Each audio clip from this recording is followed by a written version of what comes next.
안녕하세요. 지방에 살고 있는 30대 초반 여자입니다. 혹시 이번 태풍은 잘 넘기셨나요? 아니면 아직 여러분 사는 곳은 여전히 태풍이 지나가는 중일까요? 아주 위력이 센 태풍이지만 부디 안전히 큰 피해 없이 지나가길 바라봅니다.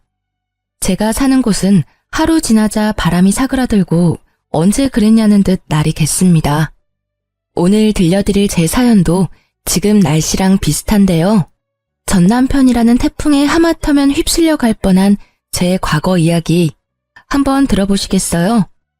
오늘 사연을 적으면서 제 인생을 쭉 돌이켜봤는데요. 저도 모르게 눈시울이 붉어지더라고요. 제가 기억이 가물가물한 아주 어렸을 때부터 저희 부모님은 자주 다투셨습니다. 가정 불화는 주로 돈 문제였던 것 같습니다.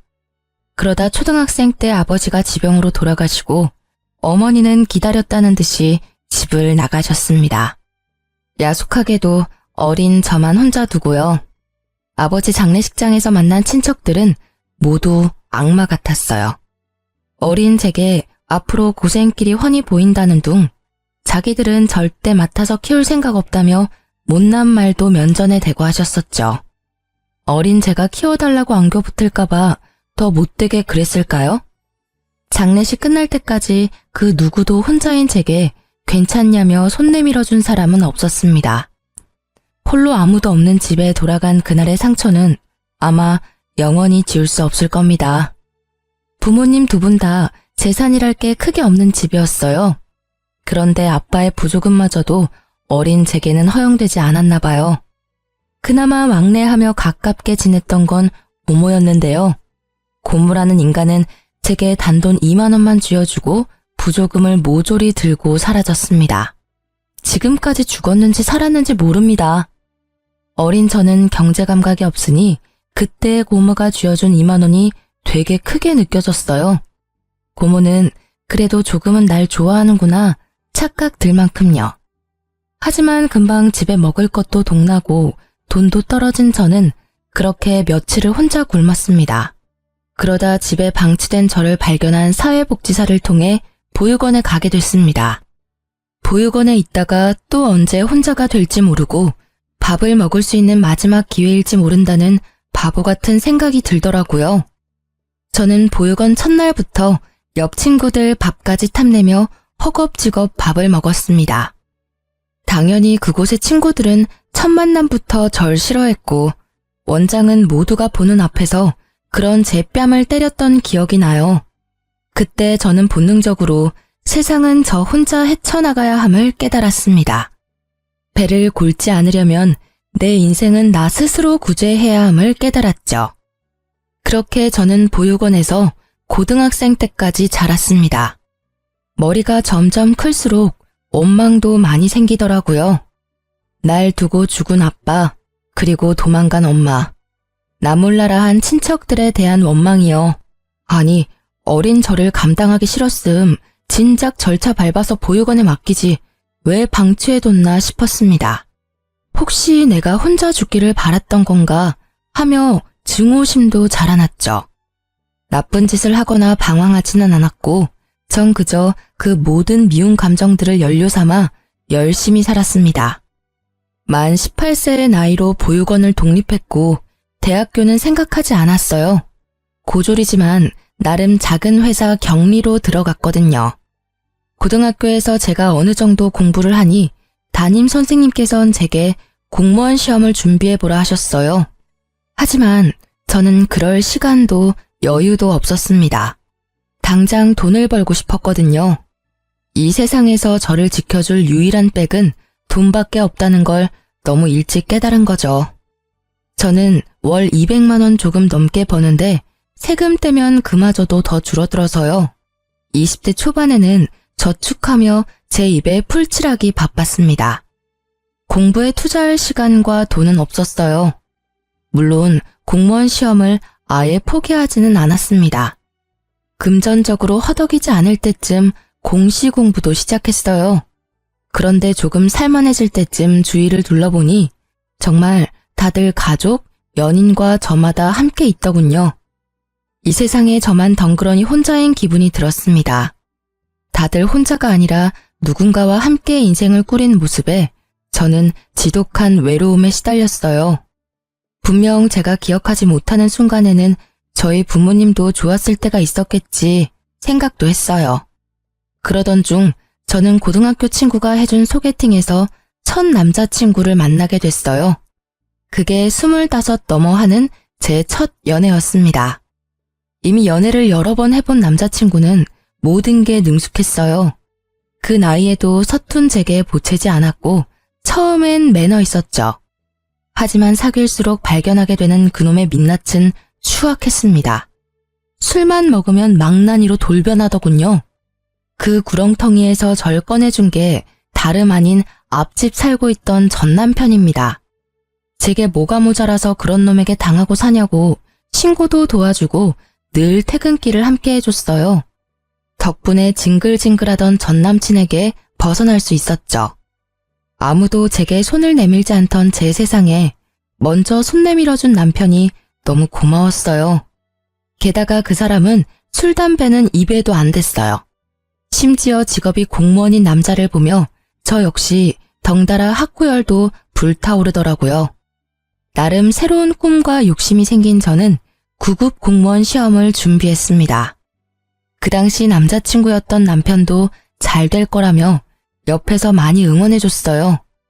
그리고 지금껏 혼자 살아온 제 얘기를 듣고 본인이 겪은 일처럼 많이 아파했습니다. 자기는 혼자서 어떻게 그렇게 예쁘고 참하게 잘 컸어? 그동안 정말 고생 많았어. 앞으로는 내가 있으니까 걱정하지 마. 평생 자기 외롭지 않게 내가 지켜줄게. 그리고 한치의 의심 없이 절 지켜주겠다던 그의 청혼을 받아들였습니다. 그렇게 세상 따뜻했던 남자친구는 남편으로 한 식구가 되자마자 제게 무리한 요구를 했어요. 여보, 이제 결혼했으니까 회사는 그만두는 게 어때? 왜? 나 9급 시험 떨어졌을까봐? 나 진짜 열심히 공부하고 있으니까 걱정 마. 그리고 회사 다니면서 공부하는 게 마음 편해. 섣불리 오래 다닌 내 첫 직장 그만두는 건 좀 무섭거든.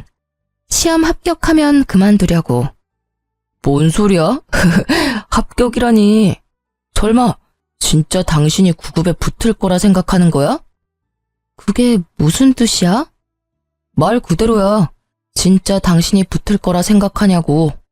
아니 고졸에다 학원 한번 제대로 다녀본 적 없으면서 단번에 공무원 시험 합격 바라는 건 너무 꿈이 큰 거 아니야? 난 단지 당신 지금 회사 연봉이 너무 적어서 차라리 알바가 낫겠다는 말을 하고 싶었을 뿐이야. 우리 엄마 만두가게 알바생이 당신보다 돈 많이 받아. 그거 알고 있어? 첫 직장이자 지금껏 몸담아왔던 직장은 제가 고졸이라 승진은 꿈도 못 꿨습니다. 하지만 개미똥만큼이라도 매년 연봉이 오르더라고요. 힘든 코로나 시기에도 잘리지 않고 계속 다닌 것만으로도 감지덕지했습니다. 공무원 합격하기 전까지는 계속 그 회사를 다니고 싶은데 갑자기 남편은 다니던 회사를 당장 그만두라 하더군요. 저를 믿고 응원해줬던 연애 시절 남친은 사라지고 돌변한 남편은 고졸인 제가 공시에 어떻게 합격하냐며 비웃더라고요. 당신 말이 너무 심한 거 아니야? 나는 내 힘으로 구한 내 첫 직장, 월급은 적어도 만족하면서 다니고 있어. 듣다 보니 무시하는 것 같아 기분 나빠. 그리고 당신 내가 공무원 안 하길 바라는 눈치다? 안 하길 바라는 게 아니라 안 붙을 걸 예상하는 거야.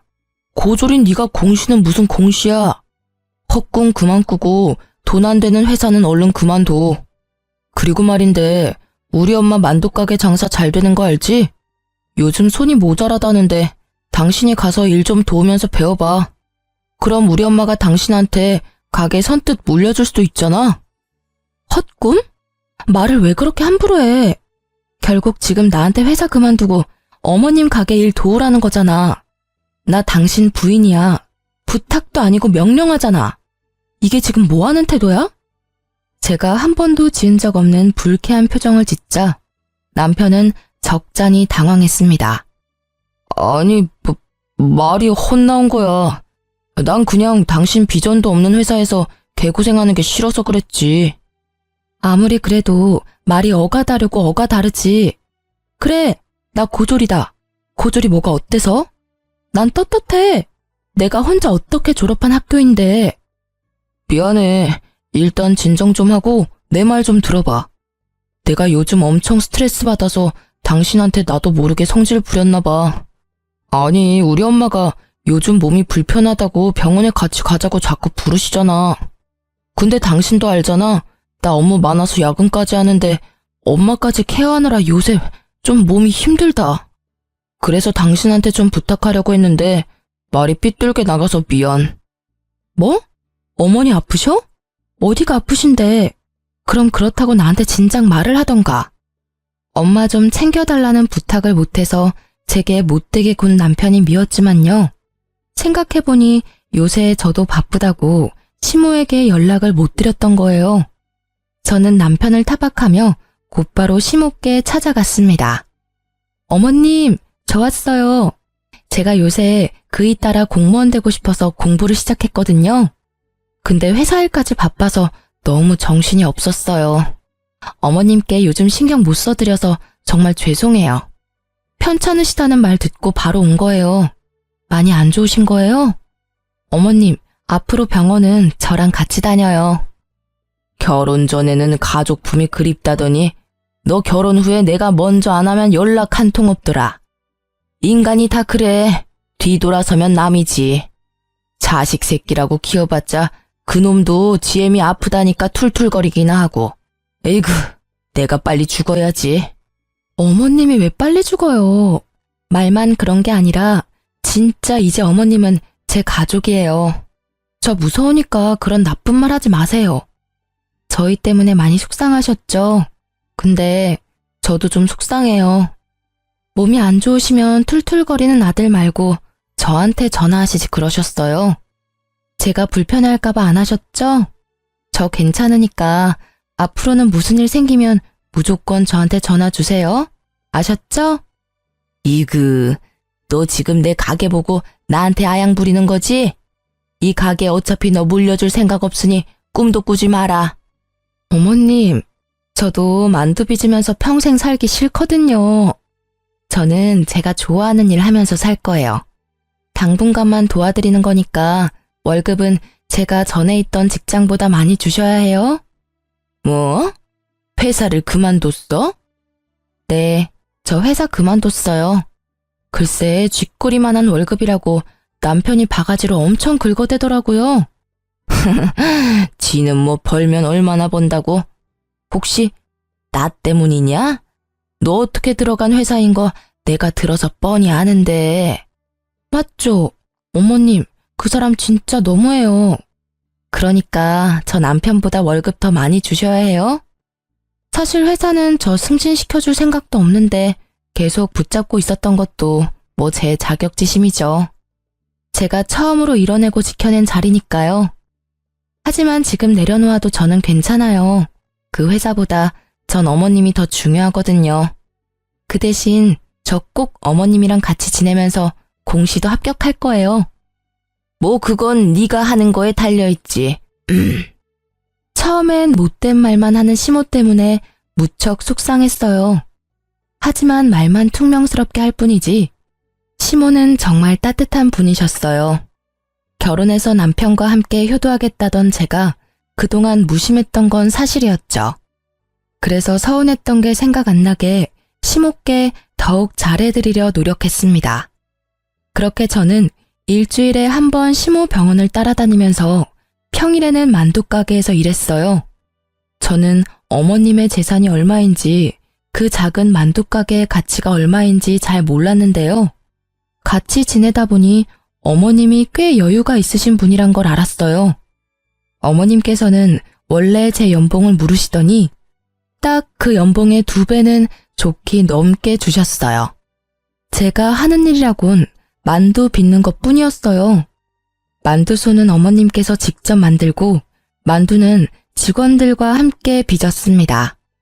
직원이 많아서 힘에 부치지도 않더라고요. 당일 만들어 당일 소진하는 만두는 오픈하자마자 매일 빠르게 품절됐어요. 그래서 저는 오전에 잠깐 근무하고 덕분에 공부할 시간도 많이 벌었습니다. 어머님도 저와 같이 지내다 보니 마음이 풀리셨는지 전보다 저와 엄청 사이좋게 지냈어요. 어머님은 제가 쉬는 날이면 매주 꼭 예쁜 만두를 빚어서 보내주셨어요. 아들 말고 며느리 먹으라고 순수 빚어주신 거였어요. 그리곤 어머님은 항상 덕담을 잊지 않으셨습니다. 예쁜 만두 먹고 예쁜 손주 보렴. 그건 살면서 처음 느껴보는 따뜻함이었습니다. 친엄마보다 시모가 더 엄마 같다는 생각이 들었어요. 남편이 제게 회사를 그만두라고 엄청 못되게 굴었었잖아요. 그 이후로는 자기 대신 어머니를 챙겨줘서 고맙다고 제 손을 꼭 붙잡고 울먹이며 말했습니다. 저번에 보졸이 어떻다니 당신 상처받게 해서 진짜 미안해. 정말 내가 이 은혜는 평생 안 잊을게. 당신이 엄마한테 해준 만큼 내가 2배, 3배 잘할게. 너무 고마워. 당신 덕분에 우리 엄마가 요즘 행복해 보이셔. 남편이 굳이 뭘 더 노력하지 않아도 어머님이랑 모녀처럼 지내는 시간이 저도 행복했어요. 더도 말고 덜도 말고 지금이 딱 행복하다 느꼈던 순간이었죠. 각자의 역할을 해내며 서로를 보살피는 가족 구성원. 그게 바로 제가 바라던 가족의 형태였어요. 그런데 제게 고맙다던 남편은 은혜를 갚겠다더니 그걸 원수로 갚더라고요. 연애 때부터 야근이 잦은 건 알고 있었지만 남편은 부쩍 더 늦게 들어오는 날이 많아졌어요. 심지어 야근하고 올 시간을 넘어 훨씬 더 새벽 시간에 술에 취해서 집에 들어왔죠. 술, 담배라고는 안 하던 남편이었는데 혹시 또 제가 모르는 괴로운 일이라도 있나 싶었습니다. 여보, 또 술 먹었어? 요즘 무슨 일이라도 있는 거야? 왜 이렇게 인사불성이 된 거야? 야, 너는 인마 시집 잘와서 호강하는 줄 알아. 뭐? 당신 지금 그게 무슨 말투야? 아, 이게 진짜 지가 뭐라도 되는 줄 아나? 야, 이리 와봐. 본 적 없는 얼굴로 비틀거리며 다가오는 남편 때문에 순간 온몸이 경직됐습니다. 저도 모르게 저리 가라고 남편을 세게 밀치자 남편은 그대로 그냥 뻗어서 자더라고요. 아무 일도 일어나지 않았지만 곧 무슨 일이라도 생길 것 같았어요. 저는 전 남친이 술 먹고 제게 폭력을 행사했던 트라우마 때문에 지금도 술 먹은 사람들 근처에도 안 갑니다.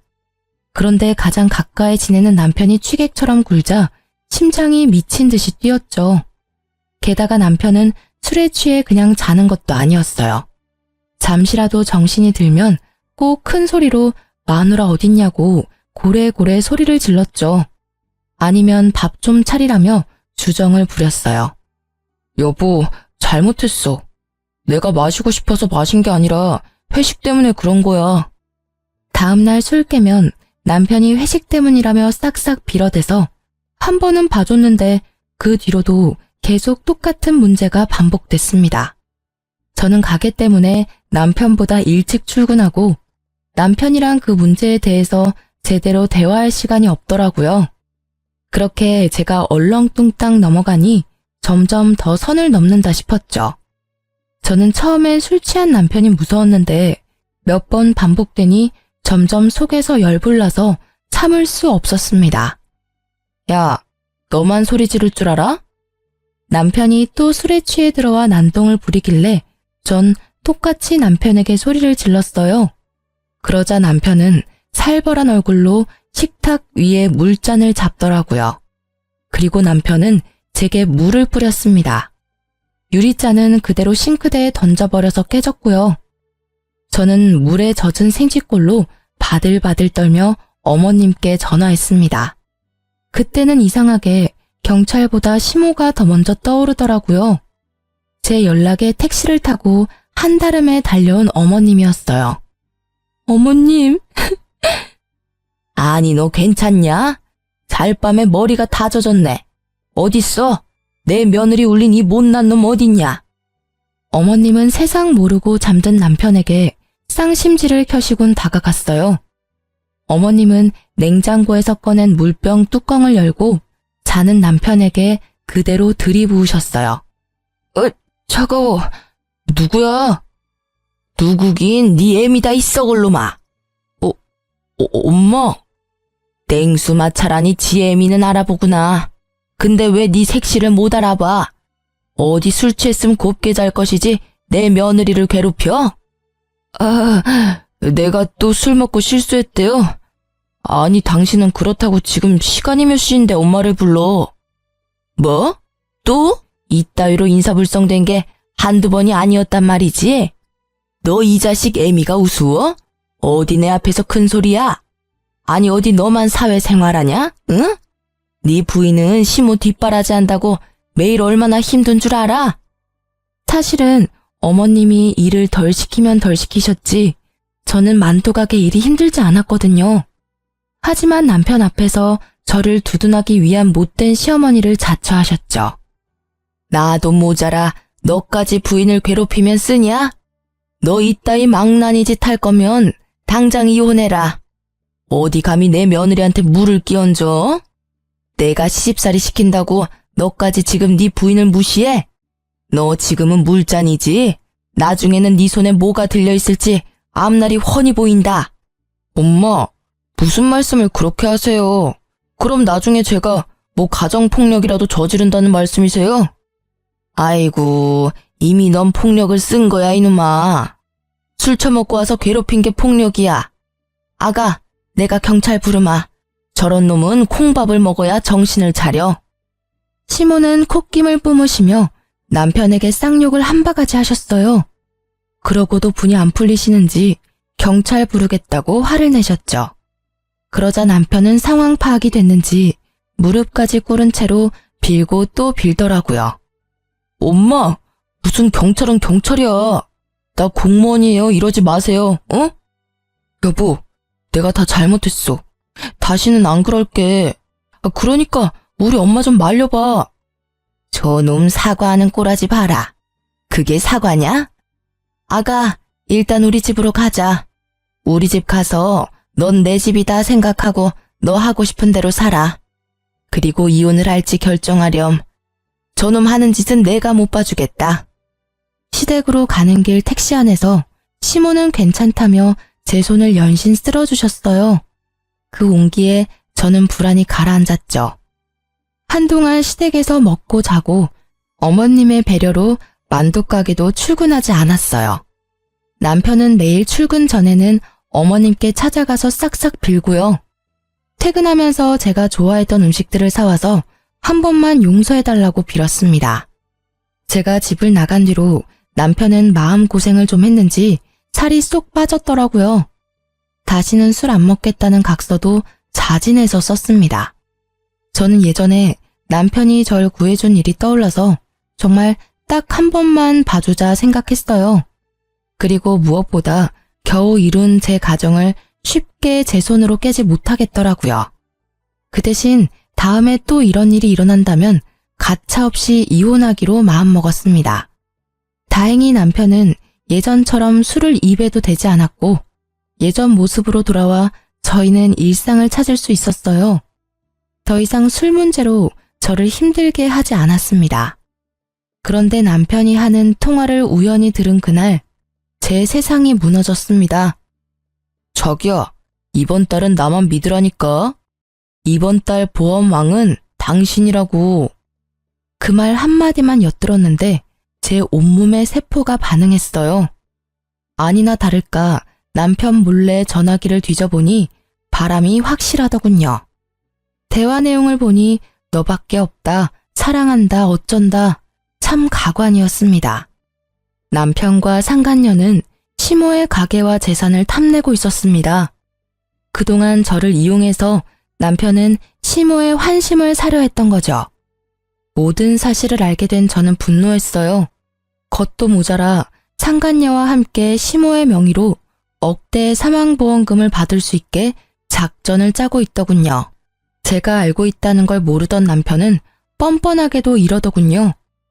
여보, 우리 엄마 내 말은 안 들으니까 당신이 엄마 좀 설득해서 생명보험이랑 이것저것 들어놔. 내가 잘 아는 설계사가 있거든? 상담 받아보니까 지금이라도 보험 열심히 들어놔야겠더라. 엄마가 아무리 여유가 있다고 하셔도 그건 엄마 노후 자금이고 나중에 우리 물려줄 재산이시잖아. 아프실 때 돈은 따로 준비해야 한대. 그리고 사망보험금이 있어야 우리 상속세 부담도 덜 수 있다더라. 저는 남편이 저를 배신한 것보다 낳아주고 키워준 시모를 배신한 게 더 화가 났어요. 처음엔 조용히 이혼하려고 했어요. 하지만 항신소까지 의뢰해서 증거를 수집한 이유는 단 하나, 시모를 지키기 위해서였어요. 남편이 상간녀와 꾸미는 계획이 너무 괘씸하잖아요. 저는 어느 정도 증거를 다 수집하고 남편에게 이혼 통보하기 전 시모에겐 모든 사실을 다 털어놓았죠. 아무것도 모르고 계시면 어머님도 상간녀와 남편에게 눈 뜨고 코 베일 수 있는 상황이었으니까요. 어머님은 제 생각보다 훨씬 더 강인하셨고 단단하신 분이었어요. 오히려 상처받았을 저를 더 걱정하셨죠. 비장한 얼굴의 시모는 제게 딱 한마디만 하셨어요. 아가, 비위상에도 조금만 참아라. 내가 다 해결하마. 어머님은 말씀 따라서 저는 가만히 있었어요. 그런데 도저히 남편과 한 집에 못 있겠더라고요. 이런저런 핑계를 대며 시댁에서 지냈어요. 그리고 대망의 참교육 날이 다가왔습니다. 어머님은 직원들 모두 휴가를 보내주시곤 보험에 대한 설명을 직접 듣고 싶다고 상간녀를 만두가게로 불렀습니다. 상간녀는 저와 비슷한 또래였습니다. 화장기 없는 저와는 다르게 아주 예뻤어요. 막상 마주하니 저는 제가 죄인도 아닌데 괜히 주눅이 들었죠. 그걸 눈치챈 어머님은 기죽지 말라며 제 등을 여러 번 쓰다듬어 주셨어요. 그리고 신나서 열심히 설명하는 상간녀에게 어머님은 대놓고 물으셨어요. 그쪽은 보통 상품을 팔 때 연애도 하는 겁니까? 네? 어머님, 그게 무슨 말씀이신지. 누가 네 어머님이야? 야, 이 몹쓸 거사. 어디 팔라는 보험은 안 팔고 다른 걸 팔고 있어? 무슨 소리시냐고요? 얘 끼놈아. 뭔 소린지 몰라서 물어? 상간녀는 얼굴이 붉어져서 벼랑간 소리를 꽥 지르더라고요. 이내 뭔가 눈치를 챘는지 자리에서 일어난 상간녀를 시모는 가만두지 않으셨어요. 왜 이러세요? 이거 놓으세요. 상간녀의 머리채를 순식간에 잡아챈 어머님은 만두소를 비비듯 상간녀의 머리를 허공에 마구 비비셨어요.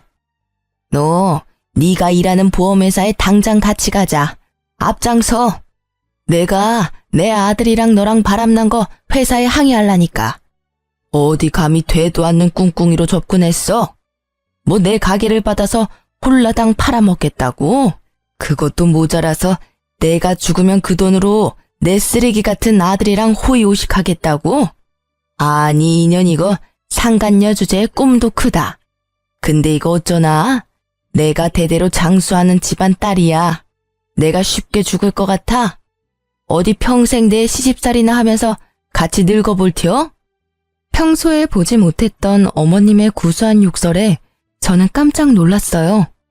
상간녀는 무릎 꿇고 바닥에 엎드려 빌며 울더라고요. 화장이 눈물에 다 지워진 상간녀의 얼굴을 보자 저는 떳떳한 제 민낯이 더 예쁘다는 생각마저 들었습니다. 제발 회사에는 연락하지 말아주세요. 네? 제가 정말 하라는 대로 다 할게요. 지금까지 어떻게 올라온 자리인데요. 저 정말 개고생하며 살았다고요. 남자 하나 잘못 만나서 제 인생 망치기 싫습니다.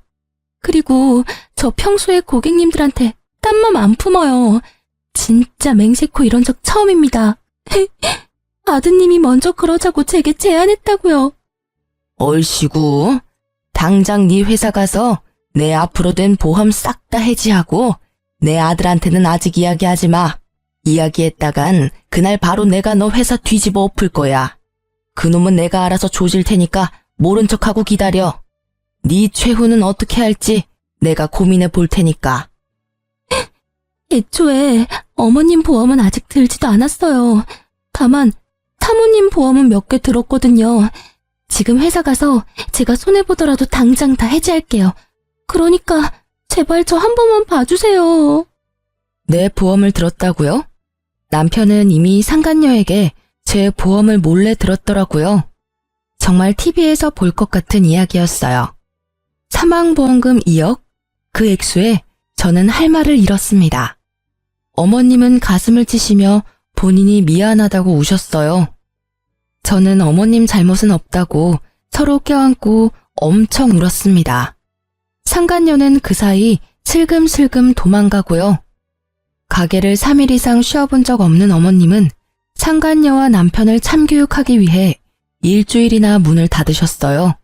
저나 어머니나 둘 다 너무 가여운 인생이라 생각했습니다. 정신없이 저와 함께 우시던 어머님은 이럴 때가 아니라며 제게 정신을 바짝 차리라고 하셨어요. 그리고 남편에게 전화해서 다음 계획을 실행하셨죠. 가게 땅값이 많이 올랐다고 남편을 부르자 남편은 할 일 제쳐두고 쏜살같이 가게로 달려왔습니다. 그래서 얼마나 올랐어요?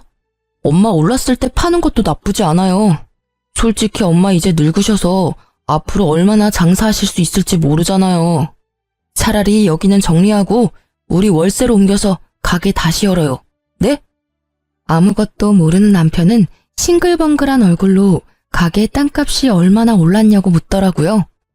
아니, 떡 줄 사람 생각도 안 하는데 혼자 침까지 튀기며 흥분하는 남편 놈을 보는데 당장 멱살을 잡아 올리고 싶었어요. 하지만 꾹 참고 어머님의 행동을 지켜보기로 했죠. 그러자 어머님께서는 잡아먹을 듯한 표정을 하시곤 남편에게 이혼 서류에 도장을 찍으라 하셨어요. 이혼 서류다. 긴 말 말고 도장 찍어라. 너네 둘 갈라서 나 그동안 많이 참았다. 며느리 예쁘게 보려고 노력했어. 하지만 도대체 정이 안 가는 걸 어떡하니? 일도 곧잘 할 줄 알았는데 아직까지 혼자 만두 하나 제대로 못 빚어. 이런 애한테 내 가게를 맡길 바에 딴 사람한테 파는 게 낫지. 며느리 하나 잘 키워서 간병인 돈 굿나 했는데 차라리 그 돈으로 나중에 전문 간병인이나 두는 게 낫겠어. 그러니 팔기 전에 이혼 먼저 시켜야지. 엄마 잘 만난 내 아들 덕에 며느리 호강하는 꼴? 난 못 본다. 어머님, 어떻게 말씀을 그렇게 하세요? 네? 두 사람 잘 지내는 줄 알았는데.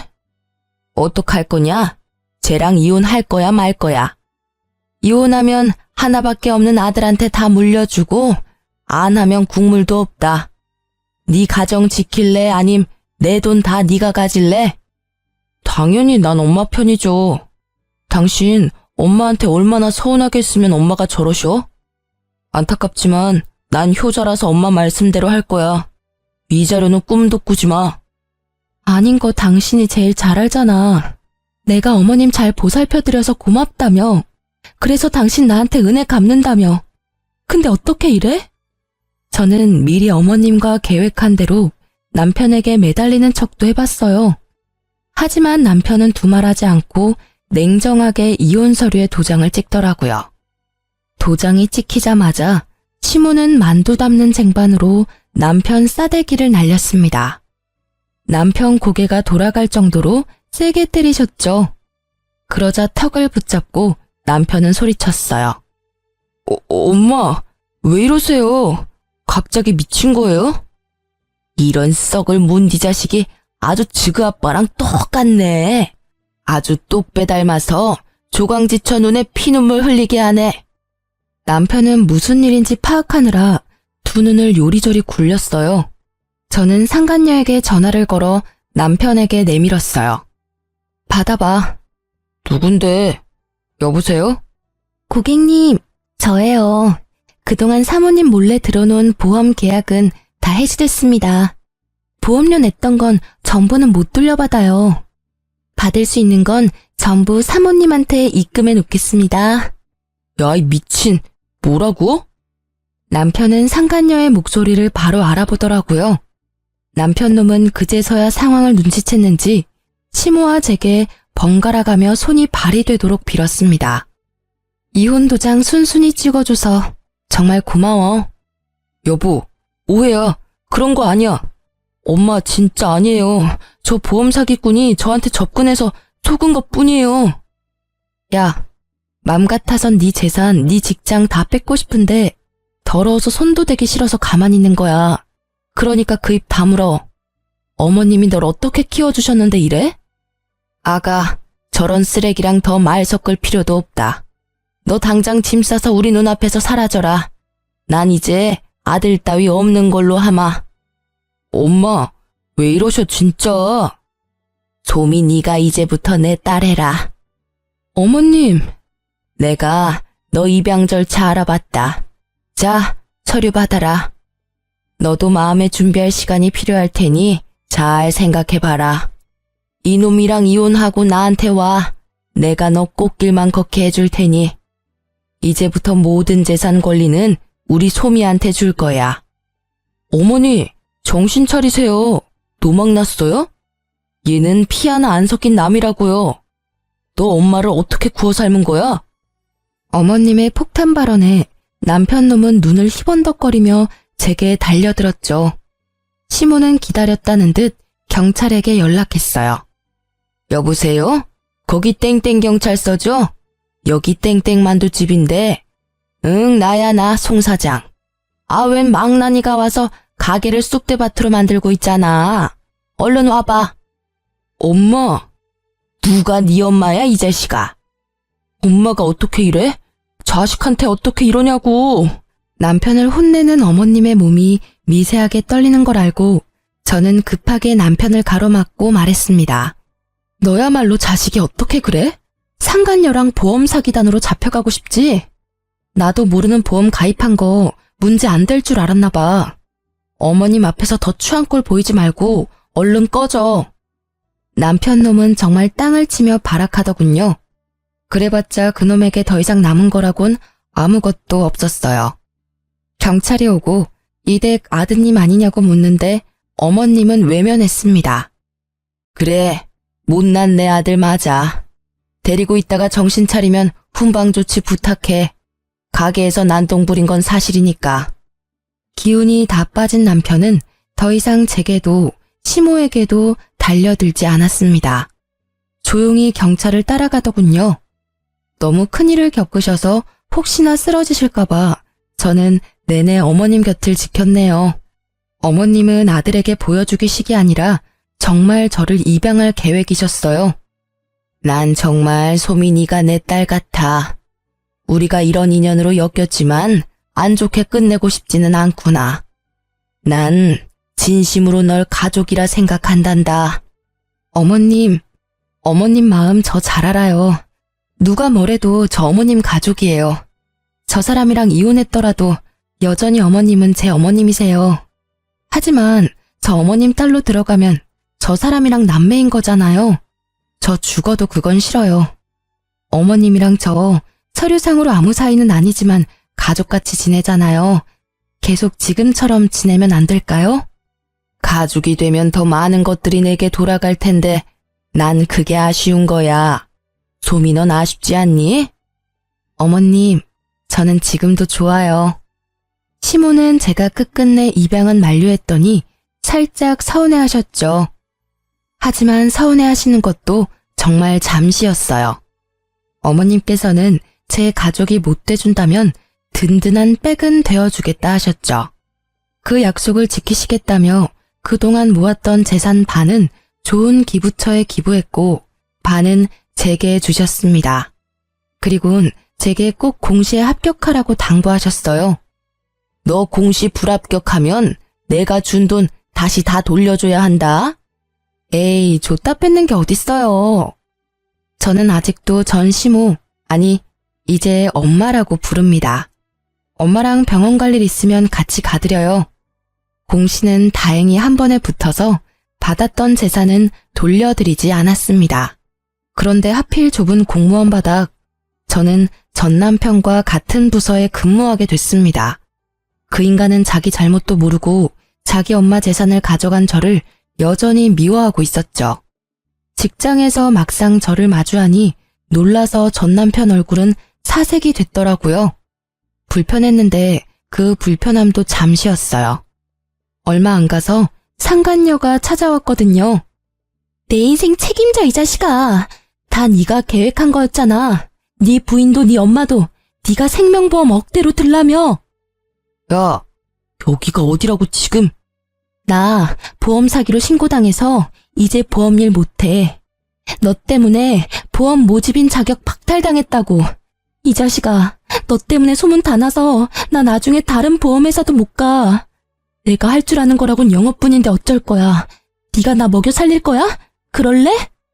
조용히 안 해? 죄송합니다. 모르는 사람이에요. 다들 일 보세요.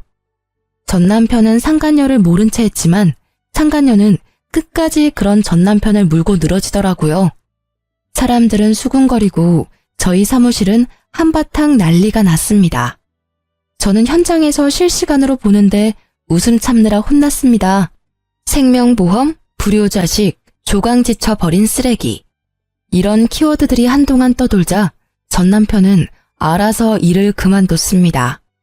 어쩌면 제가 직접 불륜으로 윗선에 고발할까봐 도둑놈 제발 지린다고 알아서 도망간 걸 수도 있고요. 그래도 그렇게 아무 준비 없이 홧김에 또 공무원 그만두고 저놈 후회하겠구나 싶었는데요.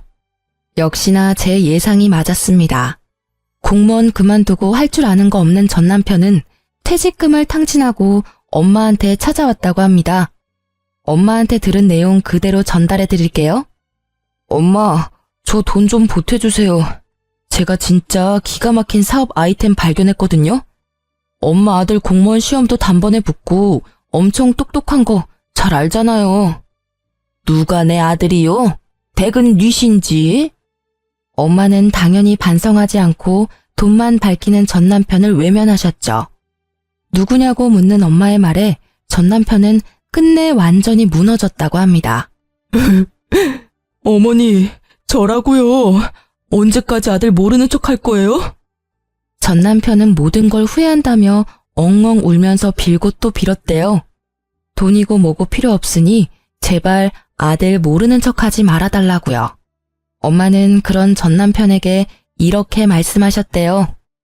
네가 다시 네 손으로 어떻게든 일어나면 내가 그땐 너 아는 척이라도 해주마. 내가 너라는 놈을 낳은 죄가 있으니 그땐 내 벌 달게 받아야지. 전 남편은 그렇게 아무 소득 없이 돌아갔다고 합니다.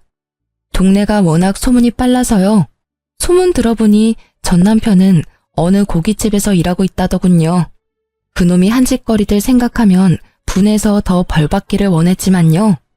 낳아주고 길러준 어머니가 자신의 가족이길 거부하는 것 자체가 그놈이 받는 가장 큰 벌 아닐까 생각합니다. 앞으로도 전 엄마랑 자주 왕래하며 살 거예요. 물론 전 남편 놈이 개과천선해서 돌아온다면 아무래도 엄마랑 예전처럼 편히 만날 수는 없겠죠. 이런 제 마음을 꿰뚫어 보시고 엄마는 이렇게 제게 말씀하셨어요. 걔랑은 나도 예전처럼 못 지낸다. 아무리 내가 낳고 길러놓은 자식이라지만 그 시커먼 무서운 속내를 전혀 몰랐잖니. 앞으로도 뭘 믿고 그놈을 보듬겠니? 그러니 너도 너무 걱정 마라. 어차피 사람 쉽게 안 변하고 그놈 변하려면 나 죽고 나서일 거야.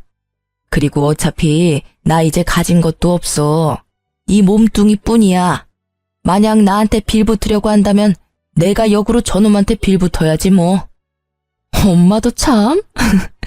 내가 있는데 그놈한테 빌붙긴 뭘 빌붙어요. 그리고 왜 엄마가 몸뚱이뿐이야? 내가 있잖아요. 진짜 섭섭하게 자꾸 그럴 거예요? 엄마는 내가 지켜요. 그래, 그러니까 그렇게 웃어. 울상 짓지 말고 나랑 웃으면서 살기로 약속했잖아. 그래서 저는 나중 일은 우선 나중에 생각하고 지금은 최선을 다해 엄마와 사랑하며 지낼 거예요. 가족이 없었던 제게 전 남편은 상처만 주었지만 결국 제 곁에는 진심을 나눈 엄마가 남았네요. 그리고 어렵게 붙은 공무원 일도 열심히 잘 해내고 있어요. 다들 제게 친절히 대해주시고 일도 점점 적응하고 있답니다. 지금까지 제 긴 사연 들어주셔서 감사합니다.